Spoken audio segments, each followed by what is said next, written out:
Period postpone ചെയ്യാൻ ഒരിക്കലെങ്കിലും tablet കഴിക്കാത്തവരെ കുറവാവില്ലേ? കല്യാണം, മറ്റു ഫംഗ്ഷൻസ് ഒക്കെ അറ്റൻഡ് ചെയ്യാനാവാം, അമ്പലത്തിലോ പള്ളിയിലോ ഉംറ ഹജ്ജിനൊക്കെ പോവാനാവാം. അപ്പോൾ ഒരുപാട് ഡൗട്ട്സ് തോന്നാറില്ലേ? ക്ലിയർ ചെയ്തുതരാം, ബട്ട് ഷെയർ ചെയ്യണേ. ഫസ്റ്റ് ഓഫ് ഓൾ, ഇത് കറക്റ്റ് ആയിട്ട് വർക്ക് ചെയ്യണമെന്നുണ്ടെങ്കിൽ നിങ്ങളുടെ പീരീഡ് സൈക്കിളിനെ പറ്റിയും പീരീഡ് വരാനുള്ള ഏകദേശ ഡേറ്റിനെ പറ്റിയും ബോധം വേണം. ഉദ്ദേശിക്കുന്ന ഡേറ്റിന്റെ ഒരു 4 to 5 days മുൻപായിട്ട് ടാബ്ലറ്റ് സ്റ്റാർട്ട് ചെയ്തിരിക്കണം, അല്ലെങ്കിൽ കാര്യമില്ല. എന്താണോ, നമ്മുടെ പീരീഡ് സൈക്കിളിന്റെ സെക്കൻഡ് ഹാഫിൽ ബോഡിയിൽ പ്രൊജസ്ട്രോൺ ഹോർമോൺ ആണ് വർക്ക് ചെയ്യുന്നത്.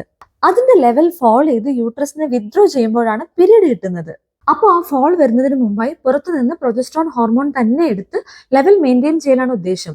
ഇനി ആ ടാബ്ലറ്റ് നിർത്തിയാൽ മാത്രമല്ലേ ഫോൾ വരൂ, പീരീഡും. അതുകൊണ്ട് തന്നെ ഈ ഹോർമോൺസ് പറഞ്ഞ ഡോസിൽ കറക്റ്റ് ആയിട്ട് എടുത്തിരിക്കണം. ഒരു ടാബ്ലറ്റ് ഒക്കെ മറന്നു പോയാൽ പോലും ഈ ഹോർമോൺ ലെവൽ ഫോൾ ചെയ്യാനും ബ്ലീഡ് ചെയ്യാനും സാധ്യത കൂടും. ഇനി ടാബ്ലറ്റ് സ്റ്റാർട്ട് ചെയ്ത് കഴിയുമ്പോൾ പീരീഡ് ആവാൻ പോകുന്നത് പോലെയുള്ള സിംറ്റംസ്, ബ്രസ്റ്റിലും അടിവയറ്റിലും ഒക്കെ ഹെവിനെസ് ഫീൽ ചെയ്ത് അയ്യോ പണി പാളിയോ പീരീഡ് ആവോ എന്ന് പേടിച്ചിട്ടില്ലേ?